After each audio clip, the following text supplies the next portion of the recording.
흔들면 안 돼요. 어? 제가 흔들어요. 이 깐도 같으니라고. 제가 안 흔들었어요. 자꾸 보니까 깐도랑 똑같이 생겼네. 어? 자, 봅시다. 가은아 알려줘서 고마워요. 자, 저번 시간에 이제 드디어 분자궤도 함수 얘기했고 초입에 이제 그 수소 분자에 대한 얘기를 했었죠. 그래서 뭔 얘기를 했었냐면 여기에 있는 이 그 원자 오비탈들로부터 왜 또 뭐? 그래요? 이 원자 오비탈들로부터 뭐 건지지 왜 그래? 진짜. 그래요? 그래요? 알았어. 원홍이 왜 들어와 있는 거야? 준상이하고 원홍이. 준상이. 원홍이는 여기 있는데. 그렇죠. 그래. 준상이 뭐지? 그래. 자, 보자. 그래. 준상이 옆에 있나? 옆에는 없네. 나 진짜. 정말. 그래서 여기에 그 보시다시피 원자 오비탈들로부터 분자 오비탈들을 만들 수 있다고 했었죠. 네. 그때 사용하는 테크닉이 뭐라고 그랬어요? 바로 LCAO라고 했었죠. 그래서 저거 말고도 분자궤도 함수를 만드는 테크닉이 여럿 있습니다. 여럿 있는데 교육용으로 가르치는 건 저거 하나뿐이에요. 그리고 하나 더 있는데 그 뭐냐면 그 BBT라고 밸런스 오비탈 티오리, 밸런스 오비탈 시오리라고 하는 게 있는데 그거 말고는 이제 저 LCAO 저거를 또 가리킨단 말이에요. 그래서 이제 이 테크닉으로 분자궤도 함수를 만든 상황을 에너지 준위로 표현을 하고 있는 겁니다. 그래서 어떻게 만들었었냐면 자, 수소 분자니까 수소 원자 두 개를 가지고 구성된 게 수소 분자겠죠. 그러면 각각의 수소 원자의 오비탈, 1s 오비탈, 1s 오비탈을 지금 표현한 거예요. 그런데 물리적으로 요 수소하고 요 수소는 구분할 수 있어요? 구분할 수 없어요? 구분할 수 없으니까 이 수소의 원자 오비탈 에너지하고 요 수소의 원자 오비탈 에너지는 같아야 되겠어요? 달라야 되겠어요? 당연히 같을 수밖에 없죠. 무슨 말 알겠죠? 뭐 편의상 이렇게 해도 되고요. 뭐 얘가 A 원자다, 얘를 B 원자다 라고 써도 되고, 그래서 1s 오비탈인데 A의 1s 오비탈, B의 1s 오비탈이 다를 리 없다 이런 얘기죠. 알겠죠? 그래서 에너지 준위가 동등하게 그려져 있는데 이 둘을 뭘 한다? 선형조합을 한다고 했죠? LC가 뭐 줄임말이에요? 리니어 컨비네이션. 그래서 그 선형조합한 결과를 지금 하나를 시그마 엔타이 본딩으로 표기하고 있다 이런 말이에요. 알겠죠? 이때 자, 아래쪽에 있는 게 상대적으로 여기에 있는 원래의 원자 오비탈의 기준선에 비해서 딱 봐도 안정화됐어요? 불안정화됐어요? 딱 봐도 안정화되었죠? 그때 우리가 부르는 이름이 바로 본딩. 알겠죠? 본딩. 그럼 그 본딩은 원래의 두 오비탈. 자, 지금 여기 동그랗게 이제 동그라미로 그려놓은 거 있죠?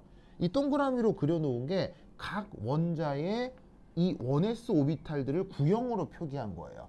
구형을 단면 구조 1으로 표현한 거죠. 그래서 이 원 하나하나가 바로 저 앞서에 있는 1sa 원자 오비탈, 얘가 1sb 원자 오비탈. 보이시죠? 이때 요 A 원자의 1s 파동 함수, B 원자의 1s 파동 함수가 지금 여기 이렇게 더하기로 표현되어 있죠? 이 더하기의 의미를 뭐라고 생각하면 돼요? 보관간섭. 기억나죠? 그래서 어떻게 되냐면 원래 S오비탈은 함수값의 부호가 뭐예요? 원래 S오비탈은 함수값의 부호가 플러스라고 했죠? 그래서 A쪽도 플러스 함수값이고 그 다음 B쪽도 동일하게 플러스 함수값이 되면서 핵과 핵 사이에서 함수값이 더해진다 그랬어요? 작아진다 그랬어요? 더해져서 커진다. 그런 상황을 보관간섭이라고 하고 파동함수 수식 표현으로는 이리 표현을 했었습니다. 기억나죠? 그래서 이렇게 표현되어 있는 파동함수의 에너지 준위가 원래 원자 오비탈보다 안정해졌다. 알겠죠? 그래서 이 안정해짐을 이렇게 그 에너지 준위로 표현을 한 겁니다. 자, 그것에 대해서 여기에 있는 이 백설표 표시 붙은 거, 이 백설표 표시 붙은 거 이름을 뭐라고 그랬어요? 이렇게 백설표 표시 붙으면 얘를 엔타이 본딩이라고 얘기한다고 했었죠? 이 엔타이 본딩은 보시다시피 원래 원자 오비탈 사이에 무슨 간섭? 상쇄 간섭으로 표현된다고 했어요. 그래서 앞서 원래 S오비탈 같은 경우는 함수값의 부호가 플러스인데 상쇄 간섭은 또 다른 오비탈의 1s 오비탈의 그 뭐냐면 함수값 사인을 두 오비탈을 뺀다라고 생각할 수도 있지만 반대쪽의 함수값 부호를 마이너스로 가정을 하고 플러스와 마이너스를 더한다고 생각해도 저 빼기를 동일하게 표현할 수 있겠죠. 그럼 그렇게 되면 함수값이 서로 부호가 다른 게 만나고 있기 때문에 그것이 더해지면 함수값의 크기가 커지겠어요? 작아지겠어요? 작아지겠죠? 그걸 뭐라고 부른다? 상쇄간섭이라고 했다. 이런 말이죠. 그러면 이때 요 핵하고 요 핵, 그러니까 지금 보시다시피 요 무게중심하고 요 무게중심에 각각 뭐가 있는 거예요? 바로 A 원자, B 원자의 원자 핵이 있는데 그 핵과 핵 사이에 이 핵간 공간에서 지금 엔타이 본딩 같은 경우는 짜잔 뭐가 만들어진다고 그랬어요? 짜잔 노드가 맹글어진다고 했었죠. 그래서 그 상황을 그림으로는 이렇게 표현하고 수식으로는 이렇게 표현하는 거예요. 그럼 딱 봐도 이 엔타이 본딩은 안정화된 것 같아요? 불안정화된 것 같아요? 불안정화되었다.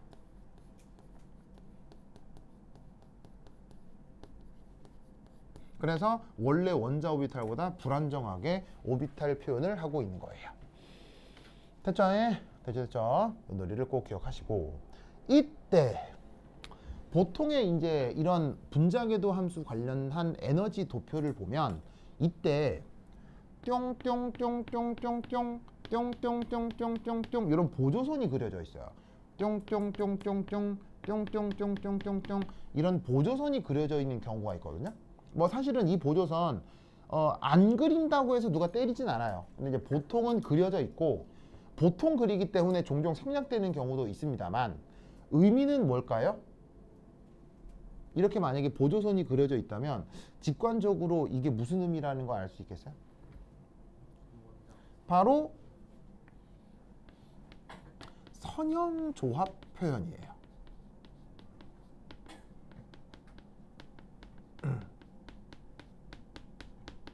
무슨 말이냐면 자 지금 여기 본딩 오비탈 나타났죠. 그것도 시그마고요. 그렇죠? 시그마라는 말은 기억나요? 네. 시그마라는 말의 뜻은 뭐였어요? 상으로 땡 돌려. 시그마라는 말의 뜻은 이 핵간축에 눈을 대고 얘를 회전시켰을 때 나타나는 이미지의 변화로부터 시그마다, 다른 표현이다 이런 얘기를 한다고 했었죠. 그럼 지금의 경우는 본딩이 됐건 엔타이 본딩이 됐건 이 핵간축에 눈을 대고 얘 전체를 회전시켰을 때 이미지가 변한다 그랬어요? 아니 변한다 그랬어요? 안 변한다고 했죠? 그런 경우를 뭐라고 불렀다? 시그마라고 불렀어요. 자, 어쨌건 그 상태에서 시그마 본딩 오비탈이 지금 얘거든요. 그럼 그 시그마 본딩 오비탈을 누구와 누구의 합으로 표현했어요? 1SA와 1SB의 선형조합으로 표현했죠. 그러니까 이 보조선은 뭐냐면 얘를 기준으로 이 보조선을 따라가면 얘를 얘하고 얘의 선형조합으로 만들었구나를 보여주는 보조선이 이 점선 보조선이라고 알겠죠? 그래서 앞으로 분자궤도 함수를 보면 이런 보조선들을 만나게 된다. 사실은 엔타이 본딩도 누구하고 누구의 선형조합의 결과예요. 요 둘의 선형조합의 결과죠. 뭐 더하기가 됐건 빼기가 됐건 둘 다 선형조합은 선형조합이니까. 그래서 얘도 요 보조선을 따라가면 이 녀석의 선형조합은 요 두 개로부터 만들어진 거구나 라고 생각하라는 뜻으로 보조선을 생각해 주시면 됩니다. 알겠죠? 그래서 이제 요렇게 분자궤도 함수를 만든 다음에 분자궤도 함수의 에너지 준위를 요래 표현을 할 수 있어요. 요게 수소 분자에서 나타나는 유명한 에너지 다이어그램 도표입니다. 그럼 여기에서 여러분들이 이제 추가적으로 좀 구체적으로 알아야 될 게 뭐냐? 우선 첫 번째 꼭 기억할 것 AO 개수하고요. MO 개수가 어떻게 같아야 합니다. 뭐를 통해서 만든 거라면 LCAO. 선형조합의 결과는 그 선형조합을 했던 원자 오비탈 개수하고 정확하게 일치해야 됩니다. 만약에 이게 달라지면 무조건 틀린 거예요. 알겠죠? 자, 뭔 말이냐? 지금 이 그래프상에서 원자 오비탈 몇 개 있어요? 하나, 둘, 두 개 있죠. 이 A 원자의 어타믹 오비탈이죠. B 원자의 어타믹 오비탈이죠. 두 개 있죠. 그래서 만들어낸 H2 분자의 몰리큘러 오비탈 몇 개? 두 개. 무슨 말 나겠죠? 그러면 지금 개수 같아요? 달라요? 같죠? 같죠? 그 얘기를 우선 한 거예요. 꼭 기억하셔야 되고요. 그 다음 두 번째.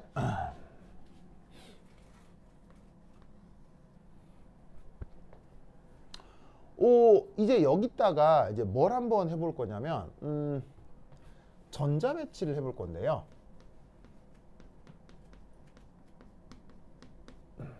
자, 그 전자 배치는 기본적으로 파울리. 자, 파울리의 무슨 원리? 파울리의 베타 원리. 영어로? 익스클루전. 그렇죠. 익스펜전은 팽창. 연력학에 나오는 단어. 익스펜전은 팽창. 파울리즈 익스클루전 프린시플입니다. 요거와 그 다음에 훈투를 요거를 만족시켜서 전자 배치하시면 돼요. 그럼 사실 원래 원자 오비탈에 쟤네들이 적용되는 거랑 뭐 특별히 달라졌어요? 똑같아요. 똑같습니다. 그래서 원래 원자 오비탈에 전자 배치하듯 하시면 돼요. 자, 그러면 원래 수소에는 최외곽 전자가 몇 개 있어요? 하나 있고요. 또 수소에도 최외곽 전자가 하나가 있죠. 그럼 지금 보이는 전자가 총 몇 개임? 지금 보이는 전자가 총 두 개니까 이때 불안한 것부터 당연히 안정한 것부터 싸움 원리 적용하듯 얘를 차곡차곡 채워주시면 된다. 이런 말이에요. 아시겠죠? 파울리, 베타 원리에 따라서 한 오비탈에 들어가는 전자는 최대 몇 개? 두 개. 그래서 요 두 개가 여기에 뿅뿅 이렇게 채워졌다라고 생각해 주시면 되겠습니다. 됐죠? 됐죠? 그 다음 세 번째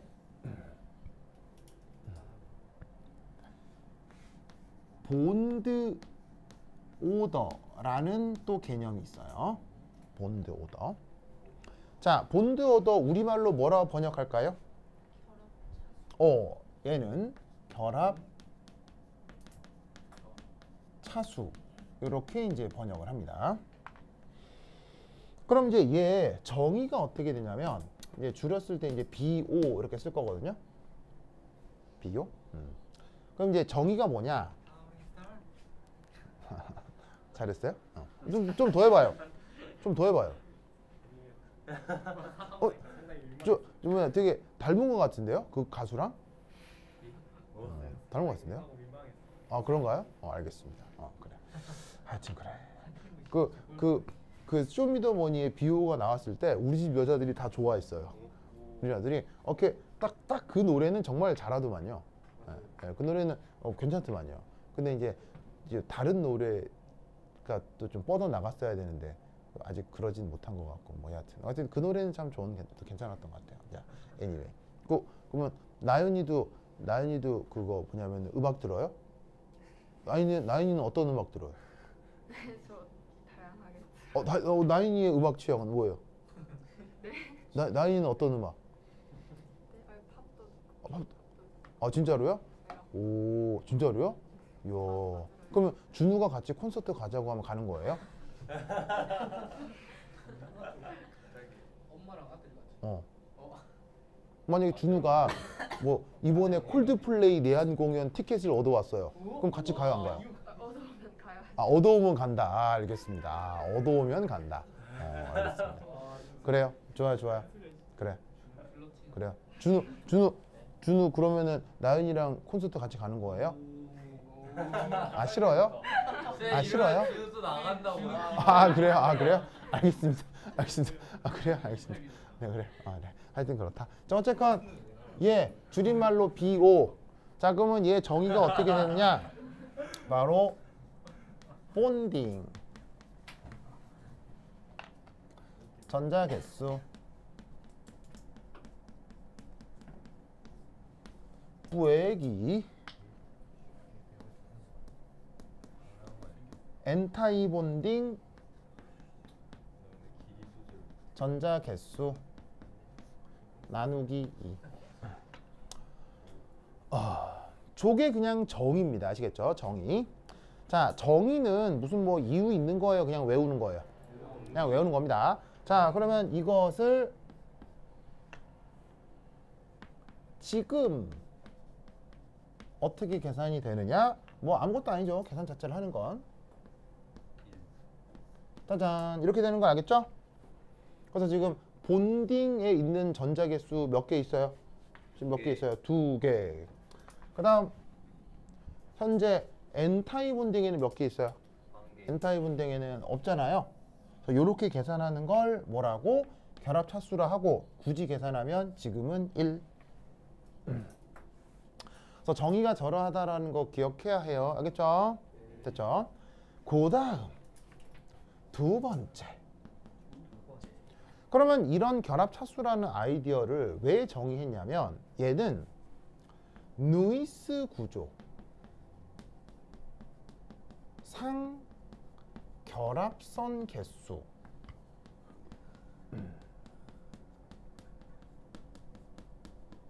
와 관계가 있습니다.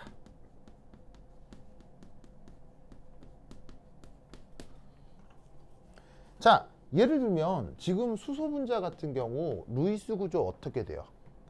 지금 이제 그 저번 시간부터 루이스 구조 얘기하기도 했었는데 그것도 봤어요? 가은아? 네. 저번 시간에 뭐 했어요? 그럼? 자기 모멘트. 자기 모멘트까지는 안 했고요. 전기 쌍극자 모멘트. 아, 이거 모멘트는 듣고 나머지는 까먹었구나. 알려줬어요. 아, 그래요? 이온성 공유. 그렇죠. 이온성 공유성. 1%. 그렇죠. 아, 그래요? 그래요? 알겠습니다. 선생님 영상 너무 야해가지고 모르겠어요. 네? 얘네를 자꾸 여중생이랑 사귄다는 얘기 하는 거. 무슨 말도 안 되는 말도 안 되는 아, 진짜 걔 좀 이상해요, 진짜. 네. 여중생이랑 사귀었다고. 무슨 말도 안 되는 말도 안 되는 왜? 야, 그러니까 유언비어예요. 깐도의 유언비어. 말도 안 되는 이거. 여중생 이름이 뭔가요? 예? 여중생 이름이 혹시 태은이? 걔가 태은이에요. 걔가 태은. 그래서 자꾸 태희야. 예. 그러니까 내가 왜 태희한테 태은이라고 했는지 그 얘기였구나. 내가 그럼 태은이 내 인생에 태은이라는 사람이 없었는데 누군가 했더니 저번 학기 때 그 중학교 과학고 대비반에 있었던 여학생 중에 한 명이 태은이었거든요. 그래서 이제 그 태은이 이름 때문에 태은 헷갈려갖고 그 얘기를 했더니 깐도가 이상한 얘기를 해가지고 이상한 놈이야 진짜. 기억났다. 진짜. 그래. 하여튼 그렇다. 자, anyway. 자, 그래서 이제 수소 분자의 누이스 구조를 그리면 짜자자잔 이렇게 되잖아요. 그죠? 이때 이제 우리가 이런 걸 뭐라고 불러? 얘를 단일 결합이다. 이렇게 이제 얘기를 하는 거죠. 그래서 단일 결합이니까 결합선 한 개. 무슨 말 알겠어요? 그게 결합차수 1 요렇게 상관관계가 있다 이런 말이에요. 무슨 말 알겠죠? 그런데 이게 루이스 구조상 결합선 개수와 같다라고 쓰지 않고 상관관계가 있다라고 쓰는 것은 정확하게 1대1 대응이 되는 건 아니기 때문이에요. 왜냐하면 앞으로 이제 만나게 될 분자들에서 이게 분수로 표현되기도 해요. 분수가 나타나기도 하고 그 다음은 루이스 구조에서는 2인데 루이스 구조는 이중결합인데 결합차수가 3이 될 수도 있어요. 무슨 말 알겠어요? 약간씩 달라질 수 있어요. 무슨 말 알겠어요? 그래서 같다라고 얘기하지 않고 상관적이다라고 썼다는 거 아시겠죠? 예. 하지만 무슨 해석은 할 수 있냐면 이렇게 생각할 수 있어요. 그 결합이 무조건 강해집니다. 언제 강해지느냐? 저렇게 계산된 결합차수가 커지면. 그래서 결합차수가 커지면 결합력이 세지는 건 맞아요.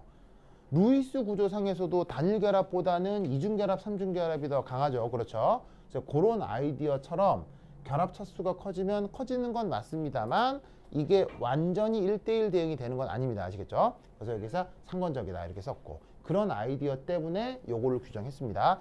당연히 분자궤도 함수에서는 지금 주어진 분자궤도 함수에서 결합 차수가 얼마냐 이렇게 계산해보게 하겠어요 안 하겠어요? 당연히 한다 이런 얘기지. 됐죠? 오케이. 썼죠? 그 다음 4 매그네티즘. 매그네티즘. 자, 우리말 번역은 자기성.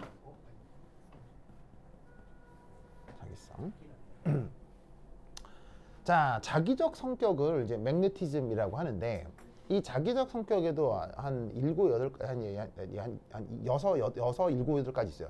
상당히 많아요. 그리고 상황에 따라서 약간씩 달라지고 그게 물질의 굉장히 중요한 성격이 될 수 있거든요.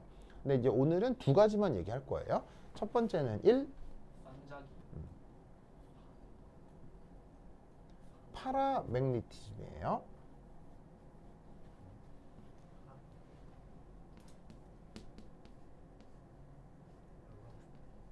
파라매그네틱. 자, 파라매그네틱이라고 쓰고요. 우리말 번역은 상자기성.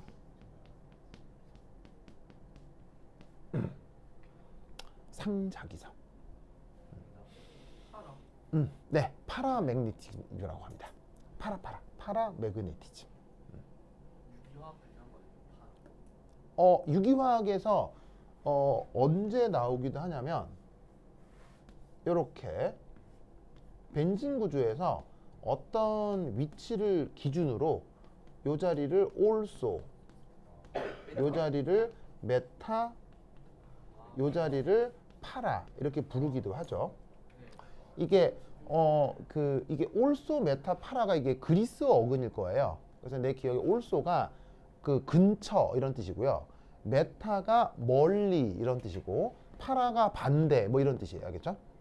그래서 이 어근을 여러 군데 쓰는데 자기성에도 이 어근을 쓰고 여기서 쓰는 어근은 여기서 썼던 말하고는 다른 말이긴 해요. 알겠죠? 다른 의미긴 해요. 그래서 이제 이런 어근을 화학에서 쓰긴 하죠. 그럼 여기서 파라매그네티즘이라고 하는 녀석을 이제 우리말로 상자기성이라고 번역을 하는데 의미가 뭐냐? 외부 자기장. 외부 자기장. 과 강한 인력이 나타나는 현상입니다.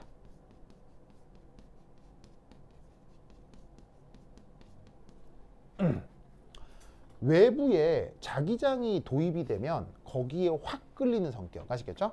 이런 걸 뭐라고 부른다? 파라매그네티즘이라고 합니다. 그러면 그렇게 나타나는 대표적인 현상 바로 매그넷이요. 매그넷이 뭐예요? 자석. 자석을 구성하는 물질이 대표적인 파라매그네틱 물질들이에요. 무슨 뜻인지 아시겠죠? 아시겠죠? 그러면 이게 언제 파라매그네틱한 성질이 나타나느냐? 바로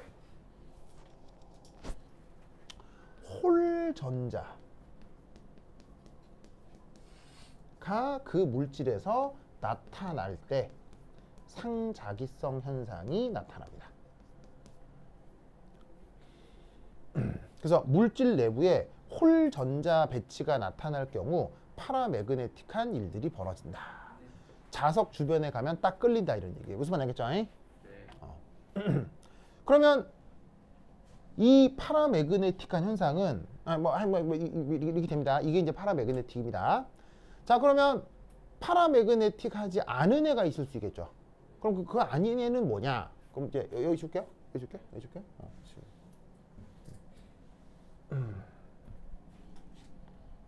자, 두 번째는 다이아 매그네틱입니다. 그래서 다이아 매그네틱 우리말 번역 반자기성입니다.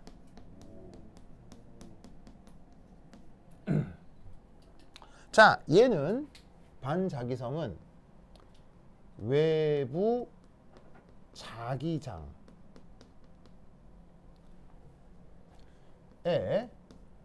매우 작은 청력이 나타나는 현상입니다.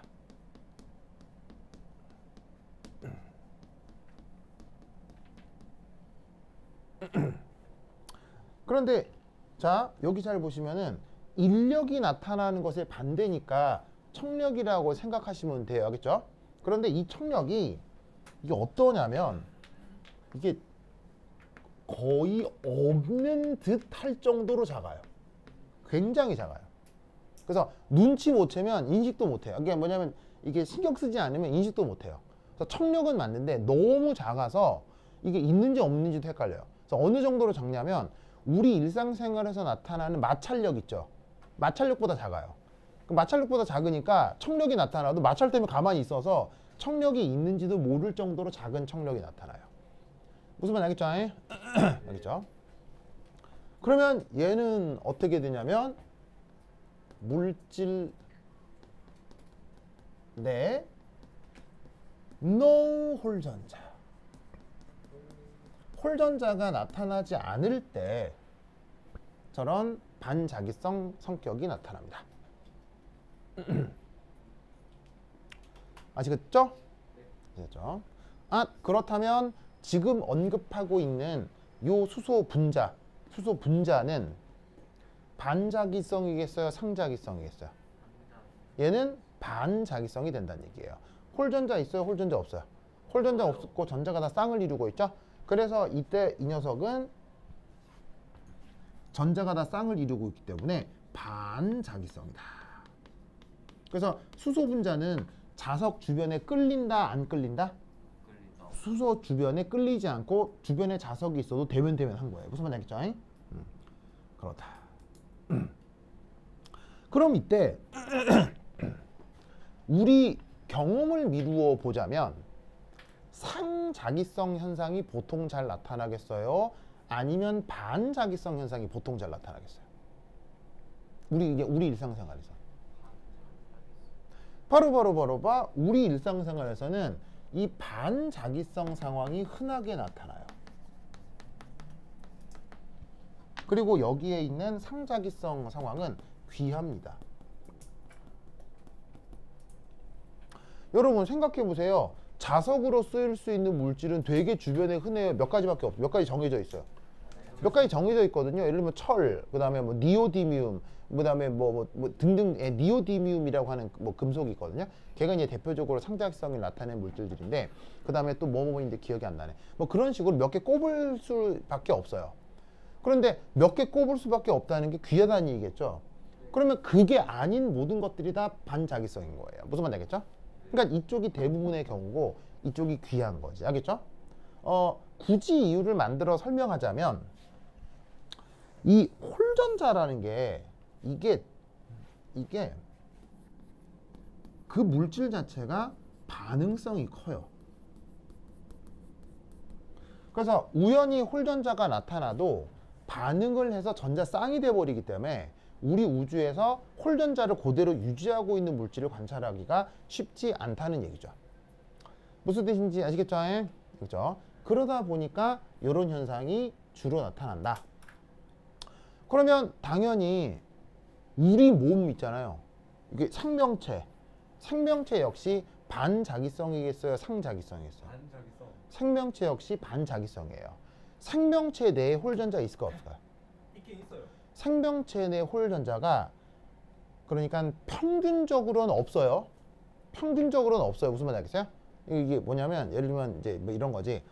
만약에 우리 몸에 그냥 아주 그 뭐냐면은 균일하게 홀전자가 나타나면 무슨 일이 벌어져야 되겠어요? 자석에 끌려가요. 바로 우리 몸에 자석이 싹 붙어야 되는 거예요. 근데 아무리 주변에 자석이 있다고 해서 자석이 붙어요? 그럴 리가 없잖아요. 그러니까 어떻게 되냐면 우리 몸에는 적어도 평균적으로는 홀전자가 없습니다. 무슨 말인지 알겠어요? 근데 이제 대사 과정 속에서 순간적으로 홀전자가 유도됐다가 다시 반응해서 없어지는 경우는 있을 수 있는데, 그 홀전자가 나타나서 균일하게 홀전자가 쫙 유지되고 그렇지는 않습니다. 아시겠죠? 그래서 우리는 자석에 들어갔을 때 큰 변화를 느껴요? 뭐 아무런 느낌이 없어요. 아무런 느낌이 없죠. 무슨 말인지 알겠죠? 그래서 보통의 경우 생명체들은 기본적으로 다 이러한 반자기성이다. 됐죠? 그래서 이제 이런 분자궤도 함수가 어떻게 선형조합을 통해 구성됐는지를 확인을 하고, 그리고 그 뭐냐면 여기에 대해서 이런 해석을 해주시면 된다 이런 말이죠. 됐습니까? 됐죠? 아, 그리고 요 얘기 살짝 까먹었구나. 원래 원자 오비탈에 대해서 본딩이면 안정화된다고 했죠. 그 다음에 엔타이 본딩이면 불안정하다고 했죠. 그러니까 본딩이라고 하는 게 결합 형성의 상황이고 엔타이 본딩이라고 하는 게 결합 해리의 상황이니까 원자보다 분자를 이뤘을 때 안정하다라고 얘기를 하려면 본딩이 원래 원자 오비탈보다 안정하다라고 말을 붙여야 이게 뭐 얘기가 될 거 아니에요. 그렇죠? 그런데 과연 정말 그러냐를 계산을 통해서 확인할 수 있어요. 알겠죠? 정말 계산해 볼 수 있어요. 그래서 원래 원자 오비탈 에너지 준위에 대해서 본딩이 됐건 엔타이 본딩이 됐건 실제 에너지를 계산해 볼 수도 있어요. 무슨 말인지 알겠죠? 그게 어디에 나와 있느냐? 내 교재 144페이지. 지금 저 6장 교재 144페이지 연습 문제 1의 새끼 문제 9번에 보시면 실제로 본딩과 엔타이 본딩의 에너지 준위를 계산하는 어떤 과정이 거기 소개가 되어 있어요. 보이십니까? 보이죠? 그럼 막 행렬식 나오죠. 그래서 디터미넌트 이용해가지고 막 행렬식 해가지고 막 계산하는 과정이 있을 거예요. 당연히 이번 시험에 안 나오겠죠. 여러분 학교 선생님 성향상 나오진 않겠죠. 굳이 언급하는 이유는 궁금하면 여기를 찾아보라는 뜻이고, 혹은 세부 특기 사항에 이거 쓰면 된다고요. 알겠어요?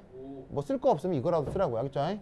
무슨 말인지 알겠죠? 그래서 여러분 선배 중에 요거 세부 특기 사항에 쓴 사람이 있으니까 뭐 쓸 거 없으면 요 과정에 그대로 돌돌돌 베끼라고. 알겠죠? 알겠죠? 그래서 요거 내 교재에 나와 있다. 뭐 여하튼 계산해보거나 말거나 본딩이 안정화, 엔타이 본딩이 불안정화 기억하시고요. 생명은 안 알려줘요. 꼭 알아주기 바랍니다. 뭐요? 생명은 이런 거안 생명이요? 지금 그게 좀 급한데. 아, 뭐 생명? 내가 생물학 젬병이어가지고요. 아, 그래요? 아, 지금은 또 네, 만들어. 이게 난 생물학을 포기한 사람입니다. 생포자. 네, 나는 생물학하고 천문학. 그 천문학 있잖아요. 나는 그 천구 나오면서 포기했어요. 알겠어요? 천구 나오면서 여기 뭐 예를 들면 새벽 몇 시에 달이 어디서 또 알게 뭐야, 그냥 하늘 보면 되지. 막 그런 거 있잖아요. 그런 거 나는 진짜 내가 무슨 말인지 1도 모르겠더라고. 그런 걸 보면 나는 머리가 되게 안 좋게 태어난 사람이에요. 이게 이제 머리가 좀 안 좋나 봐요. 예? 저희 그런 거 안 배웠는데.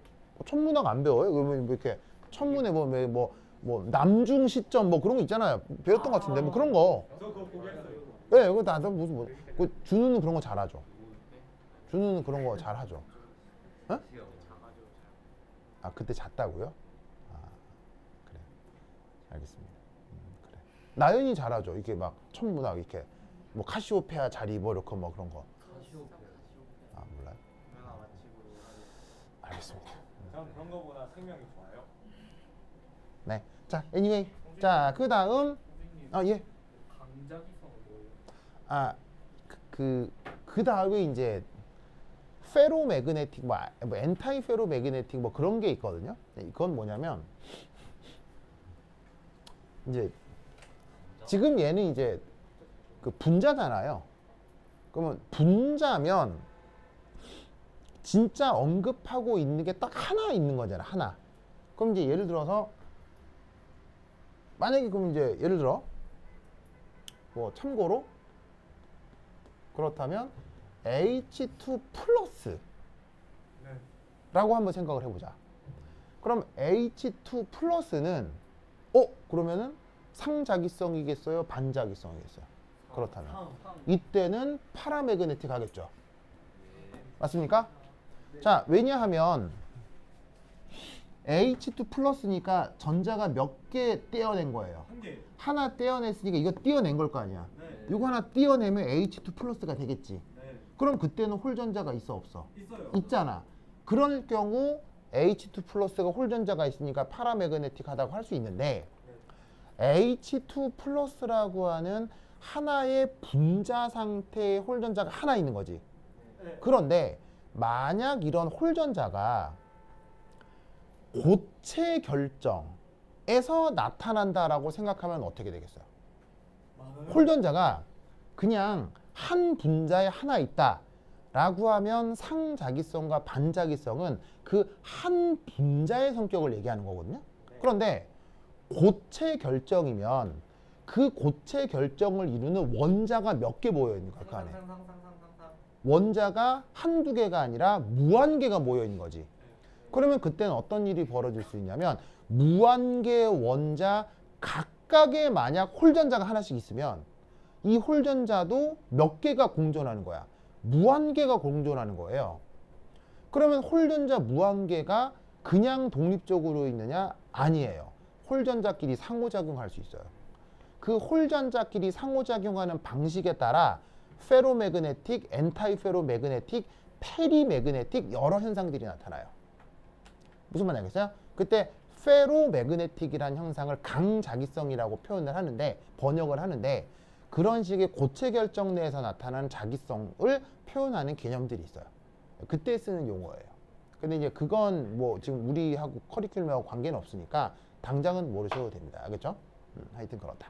그래서 지금은 한 분자에서 나타나는 홀전자를 얘기하는 거예요. 알겠죠? 그렇죠? 그것과 그 홀전자가 무한개 모여있는 상황은 뭔지 몰라도 다르긴 다를 거 아니에요. 무슨 말이겠어요? 그때는 그걸 설명하는 또 다른 개념들이 있습니다. 됐다. 자, 됐죠? 됐죠? 자, 뭐 그럼 참고로 그러면 이렇게 되면 얘는 그러면 비호가 얼마겠어요? 얘는? 그럼 얘는 비호가 얼마겠어요? 굳이 나온 김에. 2분의 1. 2분의 1이 되는 거예요. 뭐 충분히 상상할 수 있죠? 됐죠? 자, 그럼 관련해서 간단한 퀴즈 하나.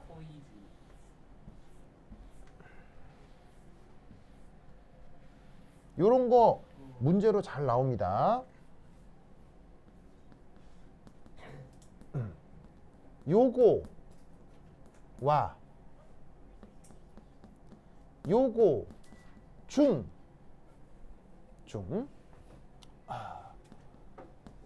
이온화 에너지가 더 큰 것은?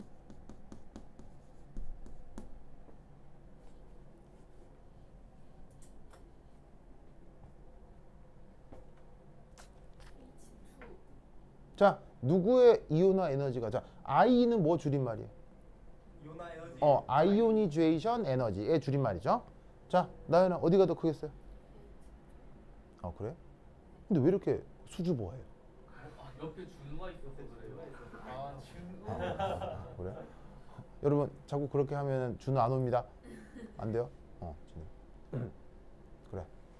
준우가 옛날에 그 뭐냐 내 수업 처음 들었다가 나간 거 알죠? 네, 맞아요. 선생님이 쉬는 소리에서 나간다. 겨우 그거 하나 때문에 준우 갔단 말이에요.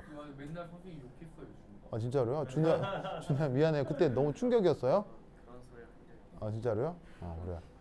충격 받았다. 그래요? 알겠습니다. 그래. 하여튼 그래. 자, 둘 중에 어디가 이온화인지가 크겠습니까? 바로 얘기했죠? 자, 이온화 에너지의 뜻이 뭐예요? 전자 제거 시 필요한 에너지. 무슨 말 알겠죠? 그거를 이온화 에너지라고 하죠. 그리고 여러분 이렇게 제거된 전자는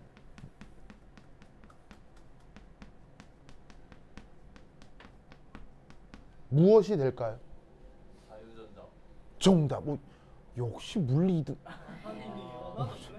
바로 제거된 전자는 자유전자가 되겠죠?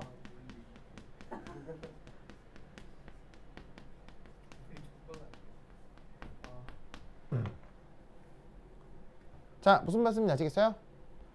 원자에 전자들이 붙어 있을 거고 이걸 잡아가지고 띄어낸 거예요. 그럼 전자를 띄어내면 얘는 뭐가 돼요? 자, 이게 원자가 있잖아. 원자가 있고 전자를 띄어내면 얘는 뭐가 돼요? 양이온이 되고요. 띄어낸 이 전자는 뭐가 되는 거예요? 자유전자. 무슨 말인지 알겠죠? 그 얘기를 한 거예요. 그러면 이때 자유전자의 주양자수는 뭐겠어요? 무조건 자유전자의 주양자수는 바로 무한대가 된다는 얘기예요. 그래서 여기 지금 이온 화살표 위로 올라가면 고에너지 상태라고 했죠? 그럼 이제 얘가 위로 쭉쭉쭉 올라가면 여기에 주양자수 무한대인 상태가 있는 거라고요. 알겠죠? 그럼 이때 여기에서 수소 원자 상태의 이온화 에너지라는 건 뭐겠어요? 얘를 요렇게 자유전자로 만들어내는 에너지, 이게 수소 원자의 이온화 에너지라고요. 여기에 도달한 전자가 자유전자 된다는 얘기인 거죠. 알겠죠? 자, 그런데 이때 여기서 수소 분자는, 자 보세요. 수소 분자는 보시다시피 여기가 지금 전자 배치가 돼 있잖아요. 그럼 수소 분자에서 이온화 에너지는 뭐겠어요? 이게 아니고 여기서 전자를 떼어내야 되니까 여기서부터 여기까지가 수소 분자의 이온화 에너지가 되는 거죠. 뭔 뜻인지 아시겠죠? 예? 그러면 당연히 대소 비교하면 어떻게 돼? 안정화되었던 수소 분자의 이온화 에너지가 수소 원자보다 더 커야지. 알겠죠? 그래서 이런 식의 질문들이 상당히 유명한 질문이니까 같이 꼭 알아두시기 바랍니다. 됐죠? 됐죠? 아, 네. 근데 원자 오비탈이랑 응. 공딩 저기 오비탈이랑 응. 에너지 주기 차이가 많이 나요. 분자에 따라 다르죠. 분자에 따라서 좀 얕을 수도 있고 깊을 수도 있죠. 수소 분자의 경우는 꽤 깊은 편입니다. 꽤 많이 안정화 됩니다. 근데 뭐 그거는 분자마다의 특징이기 때문에 뭐라고 당장 얘기할 수는 없지만 무조건 본딩이 되면 무조건 안정해집니다. 그래서 예. 전자 간의 청력 끌 감안하더라도요. 자, 어쨌건 전자가 뭐 하고 있어? 어쨌건 전자가 뭐 하고 있어? 어쨌건 전자가 뭐 하고 있어? 페어하고 있죠. 페어된 상태로 우리 우주에는 수소 원자가 많아요? 수소 분자가 더 많아요? 우리 우주에는. 이게 더 많잖아요. 이게 많으니까 이게 더 안정한가 보죠. 이 둘의 청력을 감안한다 하더라도. 무슨 말인지 알겠습니까? 즉 우리 우주에 얘가 더 많은 양으로 실존하기 때문에 전자 간 청력을 고려한다 하더라도 이게 더 안정한 거겠죠. 무슨 말인지 알겠죠? 그렇죠? 오케이, 됐다. 그러면 10분 쉬었다 하도록 하겠습니다. 화장실 갔다 오세요. 에? 또 뭐? 또 뭐? 준우스 뭐? 다시 뭐라고? 아, 원래 S 오비탈은 표면 함수값을 플러스로 보통 표현하잖아요. 그러면 이 수식상에서 여기가 마이너스였다는 건 알겠죠? 이거를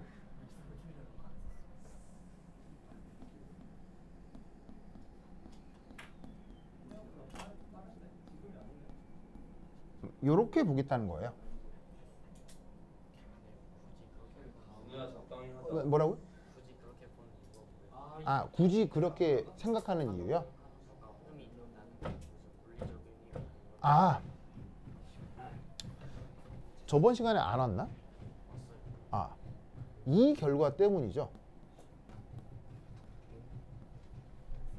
이 결과를 풀어놓은 전체 조사를 하는 거예요.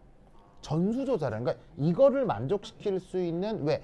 전수조사를 해야 논리적으로 어떻게 돼요? 논리적으로 틀리지 않죠. 그래서 전수조사를 해본 결과의 표현인 거죠. 무슨 뜻인지 아시겠죠? 그런데 그거에 앞서 사실은 이럴 수가 있어요. 아직 끄지 마. 이게 S 오비탈의 함수값이 플러스라고 얘기는 했잖아요. 무슨 말인지 알겠어요? 그런데 우리 우주에서 플러스와 마이너스는 절대적이에요? 상대적이에요? 상대적이죠. 그러면 그 말은 원자 핵을 마이너스로 새로 규정하고 전자를 플러스로 규정을 해도 그 전자기하학은 성립해요, 전자기하학이 달라져요? 전자기하학이 동일해져요. 무슨 말인지 알겠어요? 그러니까 플러스다 마이너스다 라고 하는 건 이게 상대적이라는 거예요. 그럼 이 말이 무슨 말이냐면 사실 s오비탈의 1s오비탈의 함수값은 사실 플러스가 아니에요. s오비탈의 함수값은 원래 뭐냐면 그냥 원점 대칭형이기만 하면 되는 거예요. 그냥 플러스면 플러스, 마이너스면 마이너스 균일하기만 하면 되는 거라고요. 원래 s오비탈의 의미는. 그게 플러스다 마이너스다가 물리적인 의미가 없다고요. 플러스가 됐건 마이너스가 됐건 균일하기만 하면 그냥 s오비탈이라고요. 반면에 p오비탈은 어떻게 돼요? 한쪽이 플러스면 반대가 마이너스인 게 p오비탈이죠. 그거에 반해서 s오비탈은 그냥 균일하게 플러스면 플러스, 마이너스면 마이너스이면 된다고요. 그러면 그러한 s오비탈 두 개가 중첩됐을 때 어떤 경우의 수가 전수조사돼야 되겠냐고요. 바로 양쪽의 부호가 같거나 다르거나. 같다 다르다 외에 경우의 수 있어 없어? 없죠. 그 전수조사를 한 거예요. 무슨 말인지 알겠죠? 그런 의미라고 받아들여도 된다. 됐죠? 오케이. 좋아. 나 이제 뭐 보는 거야 지금? 응? 나 이제 그래요? 이거 누구 사주려고요? 진짜로요? 그래요. 좋아.